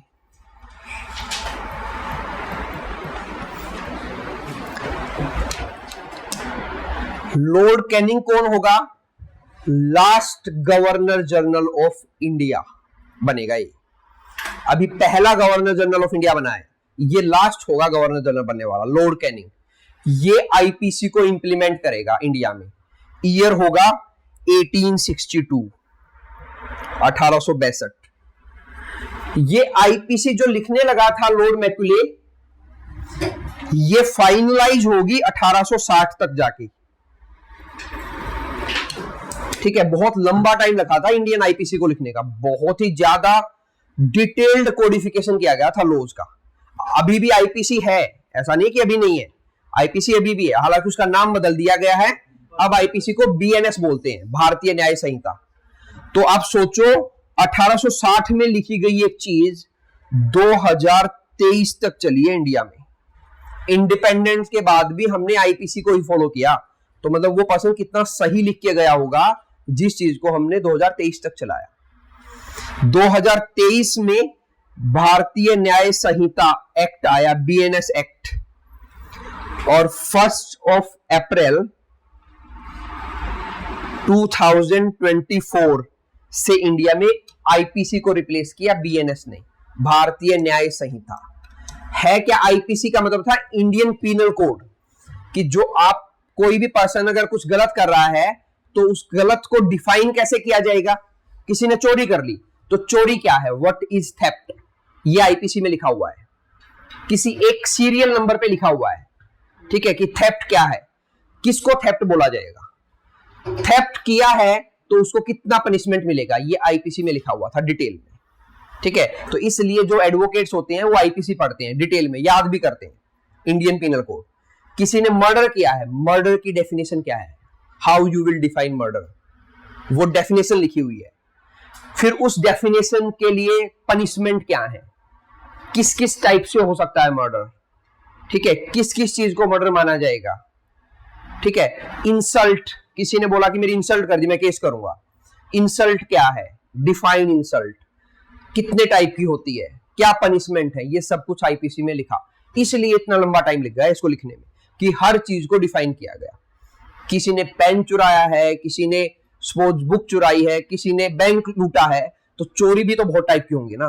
तो देखो इतना डिटेल में लिख के गया वो पर्सन, बहुत डिटेल में लिखा आईपीसी को, ठीक है। और उसको अभी भी चला रहे हैं, बीएन नाम बदला है, सिर्फ है आईपीसी ही, अंदर कुछ नहीं बदला है, थोड़ा बहुत माइन्यूट चेंज किए गए हैं, चल आईपीसी रही है। तो मतलब समझो जो 1860 में कोई चीज लिखी गई और 2026 में चल रही है तो कुछ रेलिवेंट ही लिख के गया होगा, तभी तो चल रही है, ठीक है। थोड़ा बहुत माइन्यूट चेंज किए गए थे आईपीसी में और उसको बीएनएस बना दिया गया, चल अभी भी यही रही है। तो इसलिए लॉर्ड मैकॉले के कंट्रीब्यूशन को बड़ा माना जाता है इंडियन हिस्ट्री में, कि उन्होंने अच्छा किया। ब्रिटिशर्स बहुत कुछ अच्छा करके भी गए इंडिया के लिए, ऐसा नहीं है बुरा बुरा ही करके गए, ठीक है।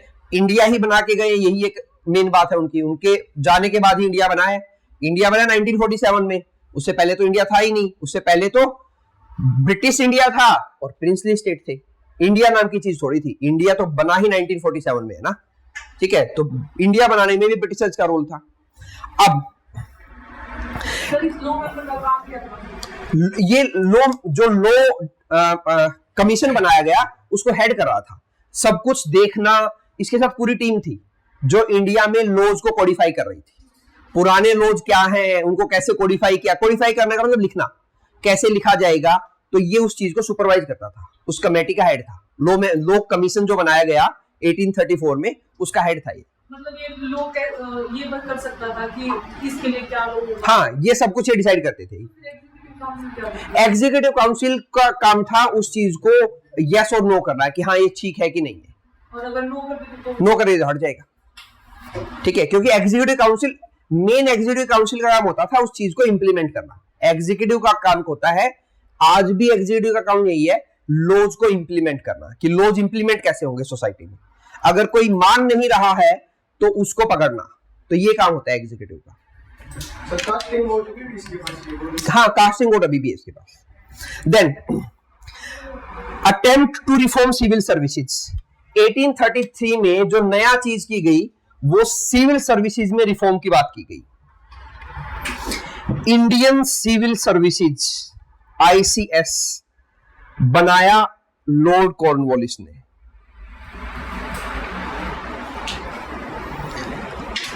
इनको बोला जाता है father of Indian civil services. Father of modern Indian civil services बोला जाता है सरदार वल्लभ भाई पटेल को।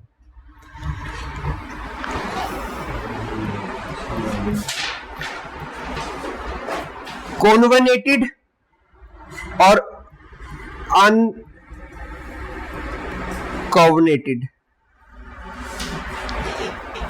कॉन्वेनेटेड और अनकॉन्वेनेटेड, ये दो तरह की सिविल सर्विसेज बनाई लॉर्ड कॉर्नवालिस ने। ये हायर सिविल सर्विसेज थी, ये लोअर, मतलब ये आईएएस आईपीएस, ये नीचे वाले क्लर्क, ठीक है। तो जब लॉर्ड कॉर्नवालिस ने इंडियन सिविल सर्विसेज बनाई तो उसको दो में डिवाइड किया और ये बोला गया कि जो हायर सिविल सर्विसेज है इन पे सिर्फ ब्रिटिशर्स हो सकते हैं, इन पे कोई इंडियन नहीं हो सकता।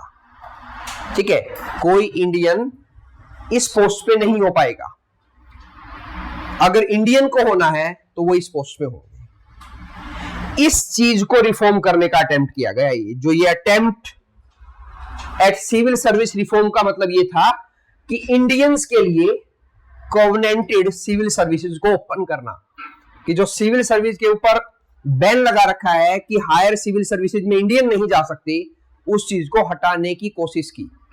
इसको बोला जाता है इंडिजनाइजेशन, मतलब इंडियंस को सिविल सर्विस में लाना, इंडिजनाइजेशन ऑफ सिविल सर्विसेज। ठीक है, अटेम्प्ट किया गया, ऐसा करने की कोशिश की लॉर्ड विलियम बेंटिंक ने, लेकिन कंपनी के डायरेक्टर्स ने मना कर दिया, क्योंकि इससे ऊपर कौन थे, सीओडी, कोर्ट ऑफ डायरेक्टर। वो बोले नहीं, इंडियंस को अलाउ नहीं करेंगे हम। ठीक है, तो ये याद रखना, अटेम्प्ट किया गया क्योंकि इससे अगले एक्ट में वो चीज हो जाएगी। तो अगर ये पूछा जाए कि सिविल सर्विसेज में इंडियंस की एंट्री का अटेम्प्ट कहां से आया, कि उनको अटेम्प्ट किया गया कि इंडियंस को सिविल सर्विसेज में लाया जाए, सिविल सर्विसेज में लाने का मतलब हायर सिविल सर्विसेज में, तो वो हुआ 1833 में। आए कब, ये प्रोविजन कब आया, प्रोविजन आया 1853 में। ठीक है, और पहला पर्सन बना Satyendranath Tagore, first Indian civil servant, Satyendranath Tagore. ठीक है, रविंद्रनाथ टैगोर का भाई सत्येंद्रनाथ टैगोर 1862 पहला इंडियन सिविल सर्वेंट बनेगा। 1833 में अटेम्प्ट किया गया कि इंडियंस हायर सिविल सर्विस में आए, 1853 में उस चीज को अप्रूव कर दिया गया। 1862 में पहला पर्सन बना Satyendranath Tagore. Satyendra Prasad Sinha law member, sorry executive council का मेंबर बनेगा। मैंने दो सत्येंद्र बता दिया आज। सत्येंद्र प्रसाद सिन्हा 1909 एग्जीक्यूटिव काउंसिल का पहला Indian member. Satyendranath Tagore first Indian जो ब्रिटिश सिविल सर्वेंट बना, मतलब पहला इंडियन आईएएस बोल लो। सत्येंद्रनाथ टैगोर, ठीक है, पहला इंडियन आईएएस बना था 1862 में। ठीक है, तो ये अटेम्प्ट लाए गए थे कि Indian would not be barred. इससे पहले इंडियंस को बार्ड किया जाता, बार्ड का मतलब होता है प्रिवेंट करना। तो अटेम्प्ट किया गया कि इंडियन को उनके रिलीजन, कलर और बर्थ के बेस पे सिविल सर्विस में जाने से ना रोका जाए। लेकिन इस टाइम पे सिविल सर्विसेज का एग्जाम इंग्लैंड में होता था और सिर्फ इंग्लिश में होता था। ठीक है, तो इंडियंस तो वैसे भी नहीं दे पाते क्योंकि सिर्फ इंग्लिश में और लंदन में। तो पहले तो इंग्लिश कौन पढ़ेगा, इंडिया में थी ही नहीं। इंडिया में इंग्लिश भी अभी इंट्रोड्यूस होगी, अभी थोड़ी देर में, मतलब मैं बताऊंगा थोड़ी देर में, ये करेगा इंट्रोड्यूस। 1835 में इंडिया में पहली बार इंग्लिश इंट्रोड्यूस होगी, तो उससे पहले तो कोई पढ़ता भी कैसे, वो तो इंडिया में थी ही नहीं। ठीक है, तो लॉर्ड विलियम बेंटिंक ने 1835 में introduce English in India in higher education, कि हायर एजुकेशन में इंग्लिश पढ़ाई जाए इंडिया में, इस चीज को इंट्रोड्यूस किया गया पहली बार। और ये इंग्लिश इंट्रोड्यूस करने वाला जो प्रपोजल बनाया गया था कि कैसे इंग्लिश को इंट्रोड्यूस किया जाएगा, उसको बोलते हैं Macaulay minutes.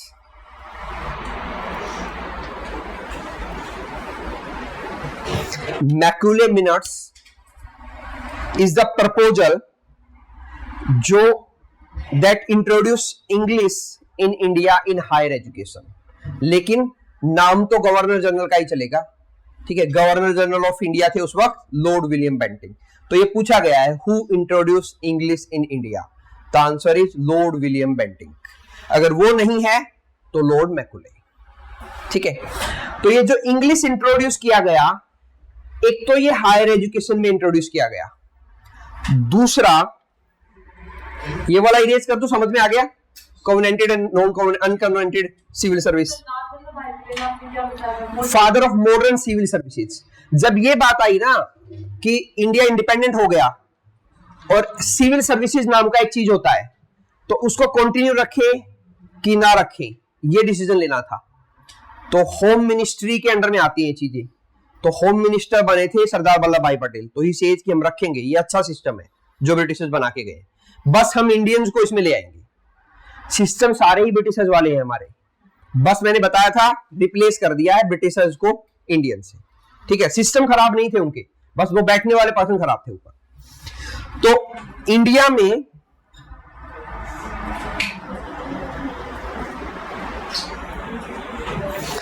Lord William Bentinck, लिख रहा हूं मैं ऊपर,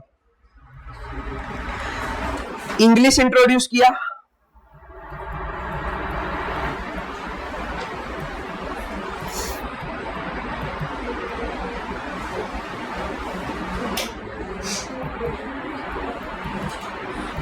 indigenisation of civil services, then उसके बाद एक थ्योरी आएगी डाउन फिल्ट्रेशन थ्योरी। यूपीएससी ने पूछा है डाउन फिल्ट्रेशन थ्योरी कि हु गिव्स या who propose down filtration theory. The answer is either Lord William Bentinck और लॉर्ड मैकुले। थ्योरी मैकुले की थी। ठीक है, लेकिन अभी जैसे आज के टाइम पे रेल मिनिस्टर कुछ चला रहा है तो नाम नरेंद्र मोदी का आता है कि उन्होंने उद्घाटन किया, क्योंकि प्राइम मिनिस्टर वो है। तो उस वक्त गवर्नर जनरल वो था, तो नीचे वाले कुछ भी करते नाम तो उनका आएगा कि उनके टेन्योर में हुआ। ठीक है, तो डाउन फिल्ट्रेशन थ्योरी प्रपोज की लॉर्ड मैकुले ने। ये थ्योरी क्या कह रही थी कि ब्रिटिश सिविल सर्वेंट है,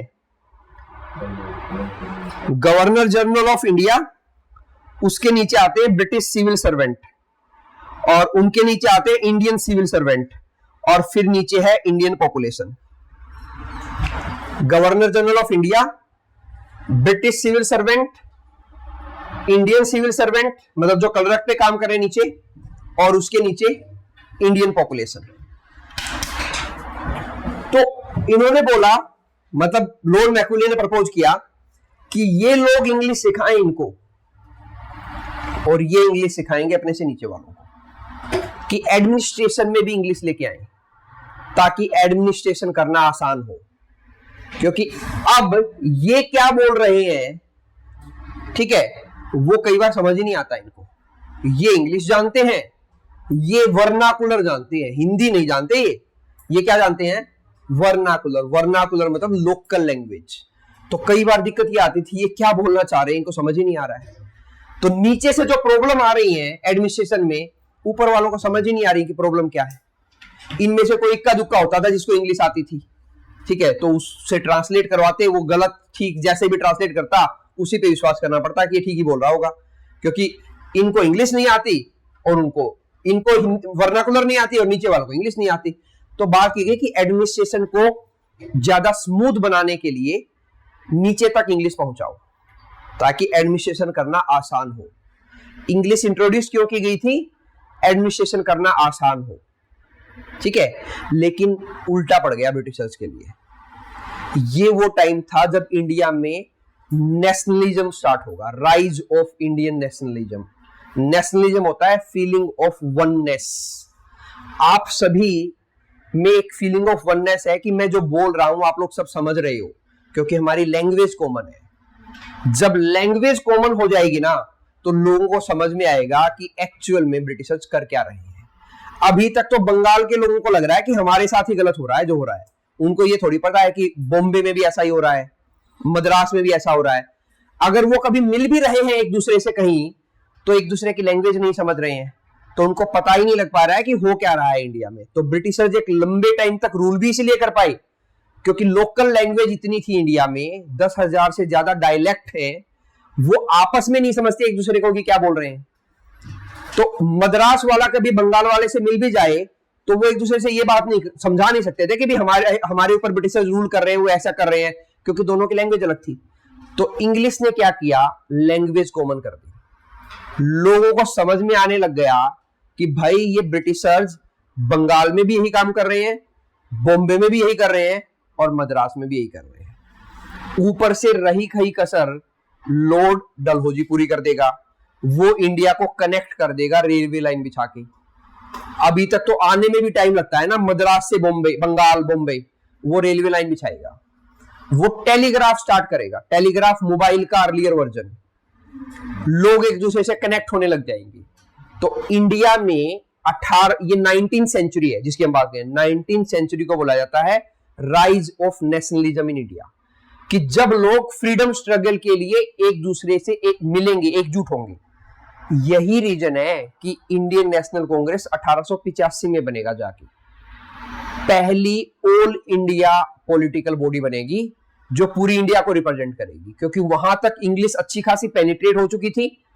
टेलीग्राफ आ जाएगा 1848 में, रेलवे बिछेगी 1853 में, तो इंडियंस समझने लग जाएंगे एक दूसरे को, वो फीलिंग ऑफ वननेस आने लगेगी। धीरे धीरे किया तो था ब्रिटिशर्स ने अपना काम आसान बनाने के लिए, लेकिन उनको पता नहीं था कि बाजी उल्टी पड़ जाएगी। ये चीज तो उनको धीरे धीरे समझ में आई जब रिवोल्ट होगा 1857 का, कि भाई ये तो गलत हो गया। ये तो समझने लगे सारे कि हम ही हैं चोर, ठीक है। जो जैसे बोलते हैं ना कि वो कि अगर मेरा कोई एनिमी है और आपका कोई एनिमी है तो हम फ्रेंड हैं, तो उस टाइप से। तो बंगाल वालों का एनिमी भी वही, बॉम्बे वालों का भी एनिमी भी वही और मद्रास वालों का भी वही, लेकिन पहले समझ नहीं रहे थे, अब समझने लग गए। इंग्लिश, ट्रेन, टेलीग्राफ, इसने ब्रिटिशर्स के अगेंस्ट में काम किया तीनों चीजों ने, और इन्होंने इंडिया को मॉडर्न भी बनाया, ठीक है। तो यहां से इंडिया में नेशनलिज्म का राइज होगा, आप मॉडर्न हिस्ट्री में पढ़ोगे। उसके राइज होने का रीजन होगा इंग्लिश का इंट्रोड्यूस होना, क्योंकि जैसे ही इंग्लिश इंट्रोड्यूस होगी, लिटरेचर पढ़ाया जाएगा हायर एजुकेशन में, तो इक्वेलिटी पढ़ाई जाएगी, फ्रेटर्निटी पढ़ाई जाएगी, इंडिपेंडेंस के बारे में पढ़ेंगे, फ्रेंच रिवॉल्यूशन के बारे में पढ़ेंगे कि अच्छा ऐसा था, उन्होंने ऐसे रिवोल्ट किया था तो हम भी कर सकते हैं, ठीक है। तो लोग पढ़ने लगेंगे। पहली बार आप लोगों को जो नॉलेज हो रही है पढ़ के ही तो हो रही है, तो उस वक्त भी लोगों को पढ़ के ही नॉलेज होगी कि हम लोगों के साथ गलत हो रहा है। अभी तक तो लोग यही नहीं समझ रहे कि हमारे साथ गलत हो रहा है, अभी तो वो ये समझ रहे हैं कि ब्रिटिशर सुपीरियर रेस है तो इसलिए वो हम पे रूल कर रहे हैं, क्योंकि उससे पहले उनके फादर्स जो अभी बंगाल के लोग हैं उन पे अभी ब्रिटिशर्स रूल कर रहे हैं। इनसे पहले नवाब कर रहा था, उससे पहले कोई और कर रहा था, तो उनको तो आदत है रूल सहने की, तो उनके लिए कोई नई चीज नहीं है। लेकिन जब वो इंग्लिश पढ़ेंगे तो वो समझ में आएगा कि ये रूल करना भी गलत है, डेमोक्रेसी होनी चाहिए। वो किताबें ब्रिटेन से ही आएंगी, यूरोप से ही आएंगी, जिनमें वो पहली बार डेमोक्रेसी के बारे में पढ़ेंगे कि डेमोक्रेसी नाम की कोई चीज होती है जहां पे हम अपने ऊपर वालों को इलेक्ट कर सकते हैं। तो ये होगा rise of nationalism in India. Nationalism मतलब वननेस की फीलिंग। तो ये उसका पहला स्टेप था, इंग्लिश को इंट्रोड्यूस करना डाउन फिल्ट्रेशन थ्योरी और हायर एजुकेशन में। इसके साथ एक अच्छा काम और किया लॉर्ड विलियम बेंटिंक ने। Year was 1929 and 1930। 1929 में सती प्रथा को बैन कर दिया इंडिया में, नॉट इंडिया, बंगाल में। 1929 सती प्रथा वाज बैन इन बंगाल। 1930 सती प्रथा was ban in British India, not in India, British India, क्योंकि वो तो ब्रिटिश इंडिया में ही कर सकते थे ना जो कर सकते थे, ठीक है। इसको बैन कराने में एक पर्सन है राजा राम मोहन राय,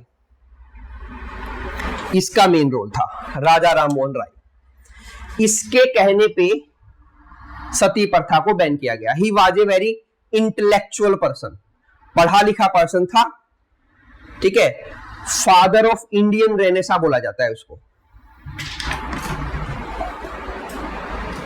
ऊपर लिख रहा हूं।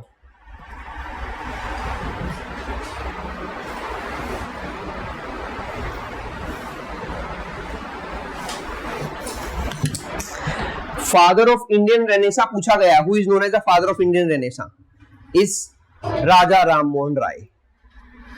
पहली बात तो ये कोई राजा नहीं था। दूसरी बात, रेनेसा क्या होती है? रेनेसा होती है रीबर्थ। रीबर्थ का मतलब है सोसाइटी का रीबर्थ, कि सोसाइटी गलत चीजों को छोड़ दे और सही चीजों को एक्सेप्ट करे। तो सती प्रथा बैन होना एक रेनेसा मूवमेंट था, एक रीबर्थ था सोसाइटी का। मतलब समझो कि कितनी गलत चीज होती होगी एक फीमेल को जिंदा जलाना, उसकी हस्बैंड की डेथ के ऊपर। अच्छा, राजा राम मोहन राय को क्या पड़ी कि इसने ही बैन क्यों करवाया? क्योंकि इसके भाई की डेथ हो गई थी और इसकी सिस्टर इन लॉ को सती करवाया गया था। तो वहां से इसको समझ में आया कि ये गलत चीज है, तो इसने पूरे इंडिया में मूवमेंट स्टार्ट किया कि कुछ हो जाए, सती प्रथा को बैन करवाऊंगा। ठीक है, इसको राजा का टाइटल ये भी पूछा गया, who give him the title of Raja? Akbar two. एक मुगल रूलर था अकबर टू, लेटर मुगल में पढ़ेंगे हम मॉडर्न हिस्ट्री में। तो उसने इसको राजा का टाइटल दिया था। ये राजा था नहीं कहीं का भी, राजा राम मोहन राय। ठीक है, इसका मेन रोल इंडिया में फीमेल इन्फेंटिसाइड को बैन करवाने में रहा और सती प्रथा को बैन करवाने में रहा। ठीक है, ये सती प्रथा का बैन होने से इंडियन सोसाइटी का एक बड़ा सेक्शन, ठीक है, विवेक आ जाओ, आगे आओ, जल्दी आओ, जल्दी जल्दी आओ, गर्मी लग रही होगी आपको वैसे ही पीछे। हाँ आओ, जल्दी आओ, भेजो भी इसको आगे।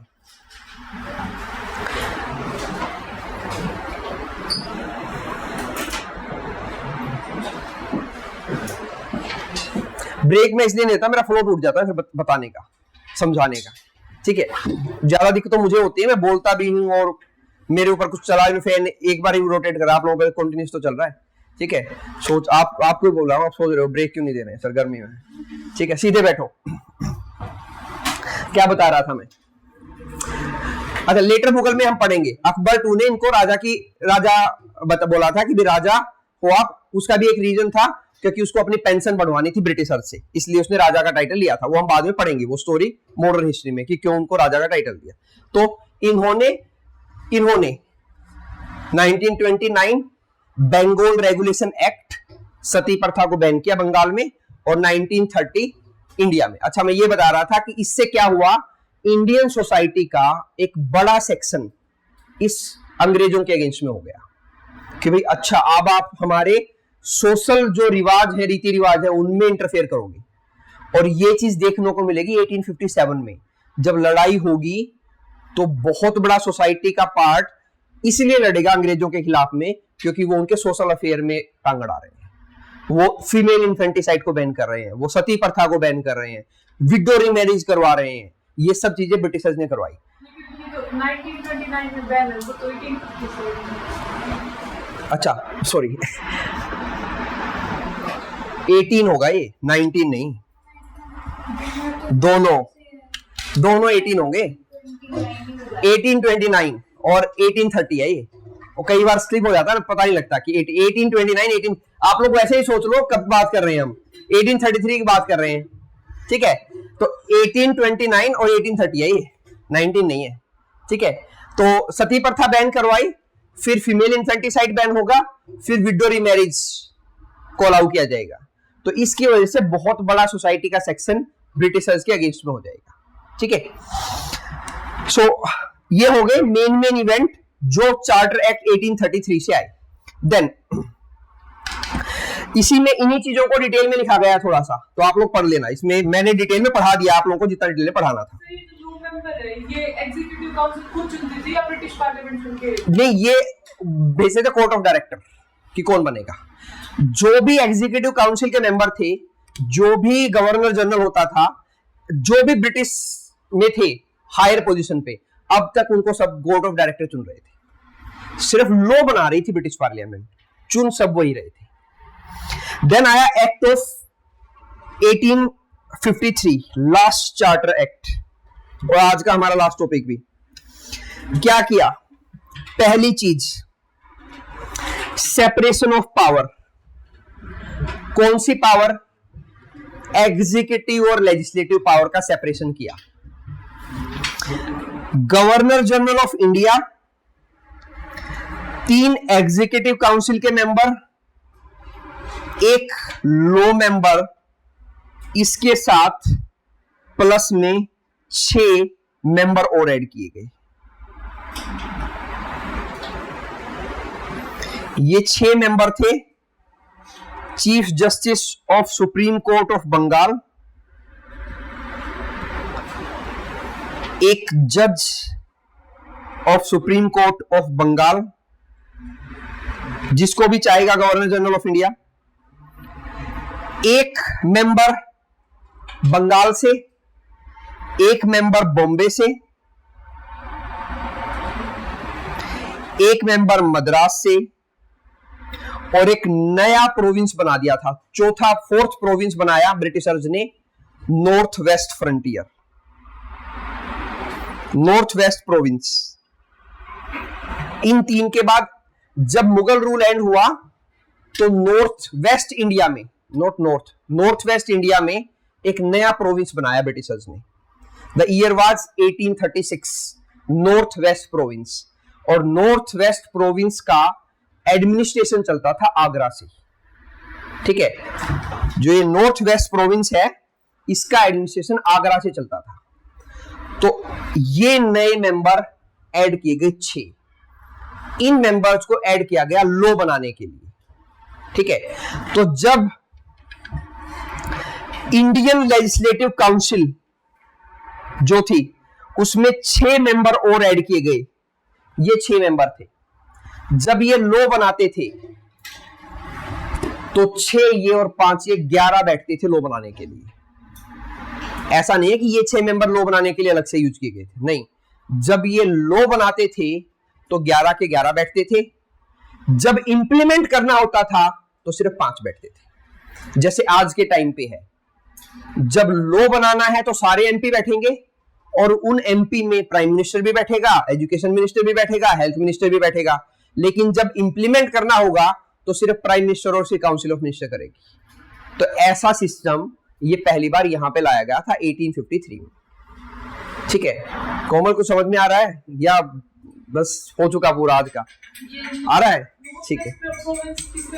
नॉर्थ जो ये हमारा वाला एरिया ना जो एग्जिस्टिंग अभी नॉर्थ वेस्ट इंडिया, जिसमें पंजाब है, राजस्थान है, हरियाणा है, दिल्ली है, यूपी है, ये वाला हिस्से को नॉर्थ वेस्ट प्रोविंस बनाया गया था और इसकी कैपिटल बनाई गई थी आगरा 1836 में। ठीक है, तो ये 6 मेंबर और ऐड कर दिए गए। मतलब इस पुरानी काउंसिल में जब ये 6 मेंबर और ऐड हुए तो ये बन गई लेजिस्लेटिव काउंसिल। ये 6 हटा दो तो ये क्या है? Executive council. क्लियर? हाँ, 1836 में बना था, इस एक्ट से नहीं बना, पहले बना इससे, 1836 में बना दिया था। बीच की भी वो स्टोरी, हम तो 33 से सीधा 53 पे आ गए ना, 20 साल बीच में और भी तो कुछ हुआ होगा। तो 1836 में नॉर्थ वेस्ट प्रोविंस को चौथा प्रोविंस बना दिया था ब्रिटिशर्स ने। 11 प्रोविंस बनाएंगे टोटल ब्रिटिशर्स धीरे धीरे करके इंडिया में। ठीक है, तो चौथा प्रोविंस उन्होंने बनाया नॉर्थ वेस्ट प्रोविंस। ठीक है, तो उससे भी एक मेंबर ऐड किया गया, इसको बोला गया लोकल रिप्रेजेंटेशन। क्या बोला गया? कि लोकल रिप्रेजेंटेशन दिया गया पहली बार। तो वो लोकल रिप्रेजेंटेशन दिया गया 1853 के चार्टर एक्ट में। Local representation doesn't mean representation of Indians, ये चीज चाहे लिख लेना, क्योंकि ये पूछा गया है कि when was first time local representation was given. तो चार्टर एक्ट 1853, लेकिन वो लोकल रिप्रेजेंटेशन का मतलब इंडियन नहीं था। मतलब यहां से जो भी पर्सन इलेक्ट होके आता था वो सब ब्रिटिशर्स होते थे। ठीक है, इंडियंस का आना अलाउड नहीं हुआ है अभी तक सब कुछ ब्रिटिशर ही चल रहा है। ठीक है, इंडियंस का आना अलाउड हुआ सिर्फ सिविल सर्विसेज में, वो भी इस एक्ट से।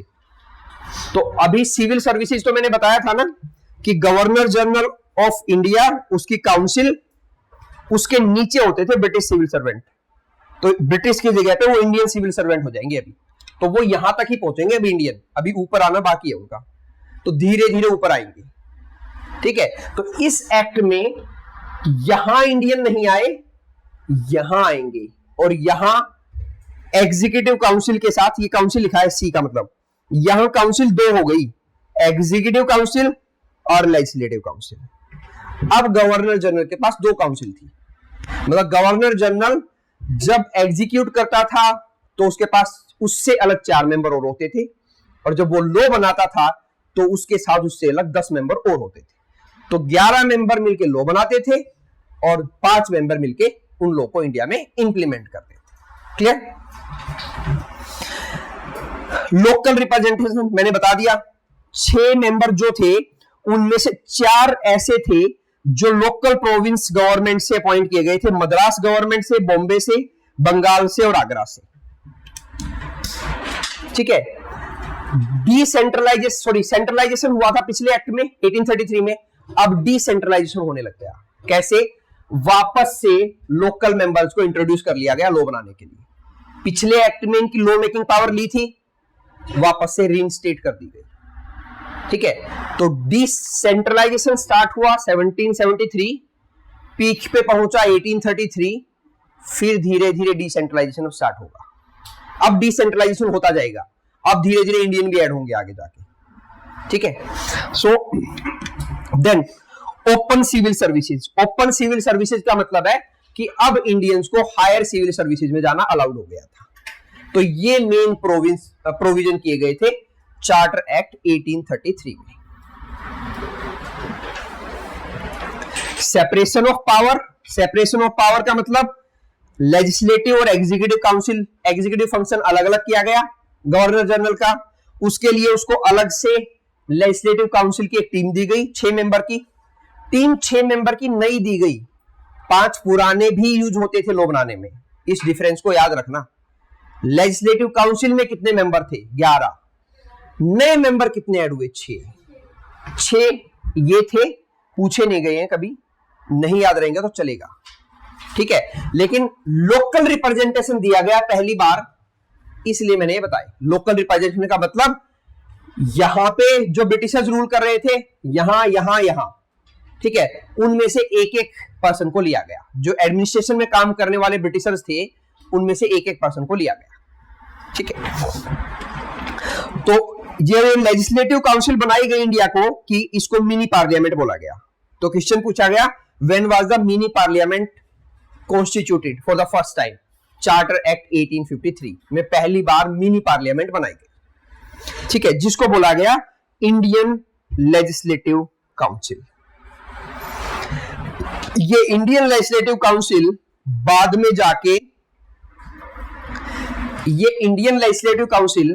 बाद में जाके बाईकैमरल हो जाएगी। कैसी हो जाएगी?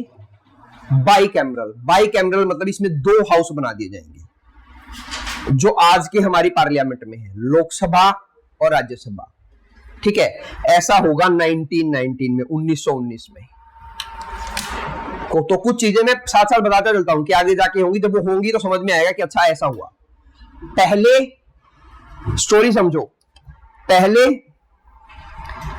गवर्नर ऑफ बंगाल था सिर्फ, governor of Bombay, governor of Madras, फिर गवर्नर जनरल ऑफ बंगाल बनाया गया, उसको एग्जीक्यूटिव काउंसिल दी गई, फिर गवर्नर जनरल ऑफ इंडिया बनाया गया, उसको एग्जीक्यूटिव काउंसिल में एक लॉ मेंबर दिया गया, फिर governor general of India plus उसकी executive council law member plus उसको लेजिस्लेटिव काउंसिल दी गई। फिर जाके इस लेजिस्लेटिव काउंसिल को बाईकैमरल किया जाएगा और इस एग्जीक्यूटिव काउंसिल को भी डिवाइड किया जाएगा ऑफिशियल और नॉन ऑफिशियल मेंबर में। एग्जीक्यूटिव काउंसिल को 2 में डिवाइड किया जाएगा, ऑफिशियल और नॉन ऑफिशियल। ठीक है, याद हो जाएंगी धीरे धीरे चीजें, मल्टीपल रिवीजन देने पड़ेंगे। मल्टीपल का मतलब है कि कम 10-20 बार इनको रिवाइज करोगे चीजें याद हो जाएंगी।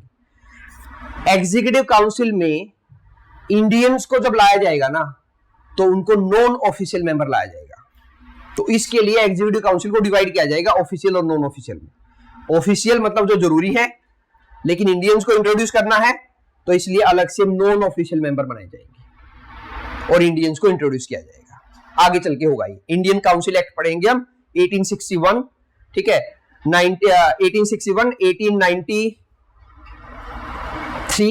1893 ऐसा है, 1893 1909 और 1909 ये 3 इंडियन काउंसिल एक्ट पढ़ेंगे। तो इंडियन काउंसिल एक्ट जब पढ़ेंगे वहां पे इंडियंस का रिप्रेजेंटेशन आएगा। मैंने पहले भी समझाया था, वो चीजें समझ में आएंगी। जो हम लोगों ने डायग्राम देखा था,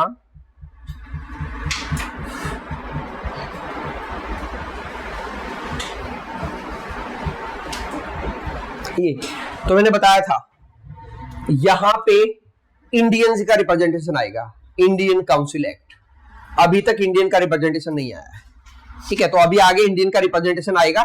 जब इंडियन का रिप्रेजेंटेशन आएगा तो उनको कहां लेके आए, तो बोलेंगे उनको एग्जीक्यूटिव काउंसिल में नॉन ऑफिशियल मेंबर बनाओ पहले, ठीक है। फिर धीरे धीरे नॉन ऑफिशियल मेंबर की संख्या बढ़ेगी, फिर धीरे धीरे उनको ऑफिशियल मेंबर्स में एंट्री मिलेगी, ठीक है। फिर वो धीरे धीरे लॉ मेकिंग में आएंगे, फिर धीरे धीरे, क्योंकि अब इससे आगे धीरे धीरे कांग्रेस आ जाएगी पिक्चर में, इंडियन नेशनल कांग्रेस। वो कहेगी कि हमें लॉ में भी, लॉ बनाने में भी लॉ बनाने में भी इंडियंस को लो, उनकी डिमांड रहेगी। फिर धीरे धीरे इंडियंस को लॉ बनाने में भी लिया जाएगा। फिर धीरे धीरे उन मेंबर्स की संख्या बढ़ेगी। फिर अलग ये प्रोविंस भी बढ़ेंगे, 11 बनेंगे। फिर उन प्रोविंस में इलेक्शन की डिमांड होगी, कांग्रेस कहेगी इनमें इलेक्शन कराओ। अभी तक तो उन प्रोविंस के जो हेड हैं उनको गवर्नर जनरल ऑफ इंडिया चुन रहा है। फिर वो कहेंगे नहीं, इन प्रोविंस में इलेक्शन कराओ, इलेक्शंस होंगे, उनमें कुछ इंडियन नेशनल कांग्रेस के पर्संस इलेक्ट होके आएंगे। कुछ जगह पे जो चीफ मिनिस्टर बनेंगे वो इंडियन नेशनल कांग्रेस के मेंबर होंगे, ठीक है। तो ये धीरे धीरे बनेंगी अब आगे।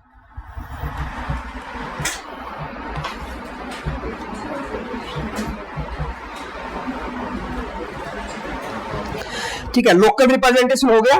लोकल रिप्रेजेंटेशन का मतलब जो 6 नए मेंबर आए थे उनमें से मद्रास, बॉम्बे, बंगाल और आगरा। आगरा इसलिए मैंने नॉर्थ वेस्ट प्रोविंस लिखा था, इन्होंने आगरा लिखा है क्योंकि आगरा वाज द सीट, ठीक है।